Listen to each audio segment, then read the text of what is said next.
എല്ലാ മാന്യപ്രേക്ഷകർക്കും ജ്യോതിഷപർവം എന്ന നമ്മുടെ ചാനലിലേക്ക് സുസ്വാഗതം. 2024-25 വർഷത്തെ സമ്പൂർണ്ണ വിഷുഫലത്തിൽ ഇന്ന് നമ്മൾ മിഥുനക്കൂറുകാരുടെയും കർക്കിടകക്കൂറിൽപ്പെട്ട നക്ഷത്രക്കാരുടെയും വിഷുവർഷം എങ്ങനെയെന്നുള്ളതാണ് ചിന്തിക്കുന്നത്. ആദ്യം നമുക്ക് മിഥുനക്കൂറിൽപ്പെട്ട നക്ഷത്രക്കാരുടെ ഈ വർഷത്തെ വിഷുഫലത്തെക്കുറിച്ച് ചിന്തിക്കാം. മിഥുനക്കൂർ എന്ന് പറയുമ്പോൾ മകയിരത്തിൻ്റെ അവസാനത്തെ 2 പാദങ്ങൾ തിരുവാതിര, പുണർദം 1, 2, 3 പാദങ്ങൾ. അതായത് മകയിരം, അര, തിരുവാതിര, പുണർദം, മുക്കാൽ. ഈ ഗ്രൂപ്പിൽ വരുന്ന നക്ഷത്രങ്ങളെയാണ് നമ്മൾ മിഥുനക്കൂർ എന്ന് പറയുന്നത്. മിഥുനക്കൂറുകാരെ സംബന്ധിച്ചിടത്തോളം വരാൻ പോകുന്ന വിഷുവർഷക്കാലം 2024-25 വർഷത്തെ വിഷുഫലം ഗുണദോഷ സമ്മിശ്രമായിട്ടാണ് വരുന്നത് എന്നുള്ളതാണ്. പ്രധാനമായും ശ്രദ്ധിക്കേണ്ട ഒരു കാര്യം, മിഥുനക്കൂറിൽപ്പെട്ടവർക്ക് ഈ വിഷുവർഷം സാമ്പത്തിക വ്യയത്തിനുള്ള പലവിധ കാരണങ്ങൾ വന്നു പെടുന്നതായിരിക്കും എന്നുള്ളതാണ്. അതുകൊണ്ട് തന്നെ സാമ്പത്തിക വിഷയങ്ങളിൽ വളരെ കരുതലോടുകൂടി തന്നെ മുൻകൂട്ടി കണ്ട് പ്രവർത്തിക്കേണ്ടത് അനിവാര്യമാണ്. അതായത് ഇപ്പോൾ വിദേശ ജോലിക്ക് പോകാൻ ആഗ്രഹിക്കുന്നവർ, അല്ലെങ്കിൽ വിദേശ പഠനത്തിന് ഉപരിപഠനാർത്ഥം വിദേശത്ത് പോകാൻ ആഗ്രഹിക്കുന്ന വിദ്യാർത്ഥികൾ, ഇവരൊക്കെ ഇത്തരം കാര്യങ്ങളിൽ എടുത്തുചാടി ഒരു തീരുമാനത്തിൽ എത്താതെ കൊണ്ട് അതിനെക്കുറിച്ച് വ്യക്തമായ ഒരു ധാരണയുടെ അടിസ്ഥാനത്തിൽ വേണം പോകുവാൻ എന്നുള്ള കാര്യം ശ്രദ്ധിക്കേണ്ടതാണ്. അല്ലെങ്കിൽ പലപ്പോഴും സാമ്പത്തിക നഷ്ടം ഉണ്ടാകാനുള്ള സാധ്യത വളരെ കൂടുതലാണ് എന്നുള്ളത് കൊണ്ടാണ് സൂചിപ്പിക്കുന്നത്. ശരിക്കും നോക്കിയും കണ്ടുമൊക്കെ പോയാൽ അത്തരത്തിലുള്ള പ്രതിസന്ധികളിൽ നിന്ന് രക്ഷപ്പെടാൻ സാധിക്കുന്നതായിരിക്കും. കൂടാതെ ബിസിനസ്സുകാർ, പുതിയ സംരംഭങ്ങൾ തുടങ്ങാൻ ആഗ്രഹിക്കുന്നവർ, അങ്ങനെയുള്ളവരും സാമ്പത്തികം ഇറക്കിയുള്ള കാര്യങ്ങൾ ചെയ്യുന്നതിന് മുമ്പ് വളരെയേറെ ശ്രദ്ധിച്ചും നോക്കിയും കണ്ടുമൊക്കെ പോകുന്നതായിരിക്കും ഉചിതമായിട്ടുള്ളത് എന്ന കാര്യം ശ്രദ്ധിക്കേണ്ടതാണ്. പൊതുവേ ഗുണദോഷ സമ്മിശ്രമായ ഫലങ്ങളാണ് ഈ വർഷം വരാൻ പോകുന്നത്. വിദ്യാർത്ഥികൾക്കൊക്കെ ഉയർന്ന മാർക്ക് വാങ്ങി പരീക്ഷകളൊക്കെ വിജയിക്കാൻ കഴിയുന്നതായിരിക്കും.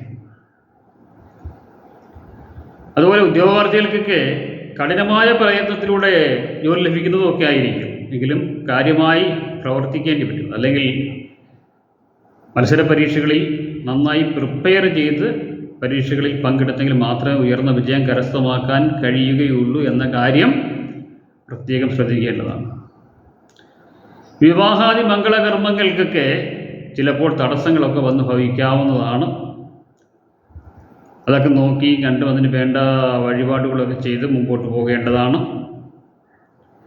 അങ്ങനെ പൊതുവെ പറയുമ്പോൾ പല കാര്യങ്ങളും തടസ്സങ്ങളും സാമ്പത്തികമായ ചില പ്രതിസന്ധികളും ഒക്കെ വന്ന് ചേരാവുന്ന ഒരു വിഷുവർഷമാണ് മിഥുനക്കൂറുകാരെ സംബന്ധിച്ചിടത്തോളം. എന്നിരുന്നാലും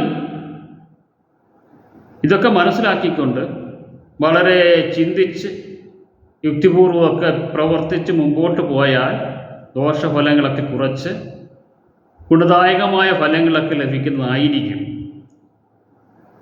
വളരെ ആലോചിച്ചും കണ്ടുമൊക്കെ പ്രവർത്തിക്കുക. അതുപോലെ തന്നെ സാമ്പത്തിക കാര്യങ്ങളിൽ പ്രത്യേകം ശ്രദ്ധിക്കേണ്ടതാണ്. കടമൊക്കെ കൊടുത്താൽ തിരിച്ചു കിട്ടാൻ പ്രയാസമായിരിക്കും. ഇത്തരം കാര്യങ്ങളൊക്കെ ഒന്ന് ശ്രദ്ധിച്ച് മുമ്പോട്ട് പോയാൽ വലിയ പ്രതിസന്ധികളില്ലാത്ത ഒരു വിഷുവർഷമായിരിക്കും എന്ന് പറയാവുന്നതാണ്. അപ്പോൾ എല്ലാ മിഥുനക്കൂറുകാർക്കും ഗുണദായകമായൊരു വിഷുവർഷമായിരിക്കട്ടെ എന്ന് ആശംസിക്കുന്നു. ഇനി നമുക്ക് കർക്കിടകക്കൂറുകാർക്ക് ഉണ്ടാകാവുന്ന വിഷുവർഷഫലത്തെക്കുറിച്ച് ചിന്തിക്കാം. കർക്കിടകക്കൂർ എന്ന് പറയുമ്പോൾ പുണർദത്തിൻ്റെ അവസാനത്തെ ഭാഗം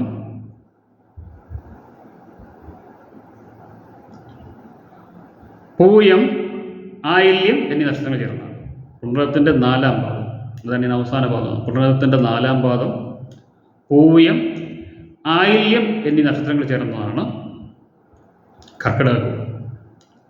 കർക്കിടകക്കൂറുകാരെ സംബന്ധിച്ചിടത്തോളം ഏറ്റവും ഗുണദായകമായ ഫലങ്ങൾക്ക് കാരണമായി തീരുന്ന ഒരു വിഷുവർഷമാണ് വരാൻ പോകുന്നത് എന്ന് പറയാവുന്നതാണ്.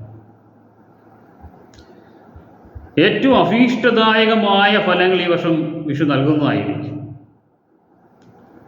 വിദ്യാർത്ഥികൾക്ക് ഉയർന്ന മാർക്കോടുകൂടി പരീക്ഷകൾ പാസ്സാകുന്നതിന് സാധ്യമാകുന്ന വർഷമാണ്. ഉപരിപഠനാർത്ഥം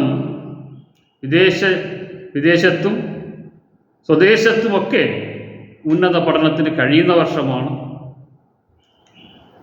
ഉദ്യോഗാർത്ഥികൾക്ക് കഴിഞ്ഞ കുറേ കാലങ്ങളായി ജോലി ലഭിക്കാതിരുന്ന് വിഷമിച്ചിരിക്കുന്നവർക്കൊക്കെ വളരെ അനുകൂലമായ ഫലങ്ങൾ ഉണ്ടാകാൻ പോകുന്നൊരു വർഷമാണ്. ജോലി ഈ വർഷം തീർച്ചയായും ഉദ്യോഗാർത്ഥികൾക്ക് ലഭിക്കുന്നതായിരിക്കും. കഴിഞ്ഞ കുറേ വർഷങ്ങളായി വിവാഹാദി മംഗളകർമ്മങ്ങളൊക്കെ മുടങ്ങിക്കിടന്നവർക്ക് ഈ വിഷുവർഷത്തിൽ വിവാഹാദി മംഗളകർമ്മങ്ങളൊക്കെ നടക്കുന്നതായിരിക്കും. ഉദ്യോഗസ്ഥന്മാർക്കൊക്കെ ജോലിയിൽ പ്രമോഷനുകൾ ലഭിക്കുന്നതായിരിക്കും. അനുകൂലമായ ട്രാൻസ്ഫറുകളൊക്കെ ലഭിക്കുന്നതായിരിക്കും. അതുപോലെ തന്നെ കച്ചവടക്കാർക്കും പുതിയ സംരംഭകർക്കുമൊക്കെ ഏറ്റവും അനുകൂലമായൊരു വിഷുവർഷമാണ് വരാൻ പോകുന്നത്. കാർഷിക മേഖലയിൽ പ്രവർത്തിക്കുന്നവർ, കലാകാരന്മാർ, ടെക്നോളജിസ്റ്റുകൾ, മെഡിക്കൽ ഫീൽഡിൽ ജോലി ചെയ്യുന്നവർ എന്നിങ്ങനെ ജീവിതത്തിൻ്റെ നാനാ തുറകളിൽ പ്രവർത്തിക്കുന്നവർക്കും ഈ വിഷുവർഷം ഗുണദായകമായ ഫലങ്ങൾ ലഭിക്കുന്നതായിരിക്കും. അതിനൊത്ത പരിശ്രമം കൂടി ചെയ്യുകയാൽ 100% ഫലം ലഭിക്കാൻ സാധ്യതയുള്ളൊരു വിഷുവർഷമാണ് എന്ന് പറയാവുന്നതാണ്. അപ്പോൾ വേണ്ട കാര്യങ്ങളൊക്കെ ചെയ്ത് ദൈവാധീനമൊക്കെ വരുത്തി മുമ്പോട്ട് പോയാൽ കർക്കിടകക്കൂറുകാരെ സംബന്ധിച്ചിടത്തോളം ഏറ്റവും ഗുണകരമായ ഒരു വിഷുവർഷമാണ് വരാൻ പോകുന്നതെന്ന് മനസ്സിലാക്കി മുമ്പോട്ട് പോവുക. എല്ലാ കർക്കിടകക്കൂറുകാർക്കും എല്ലാവിധ അഭീഷ്ടസ്ഥിതിയും ഉണ്ടാകട്ടെ എന്ന് പ്രാർത്ഥിക്കുന്നു. മറ്റൊരു വിഷയമായി കാണും വരെ ഏവർക്കും നന്ദി, നമസ്കാരം.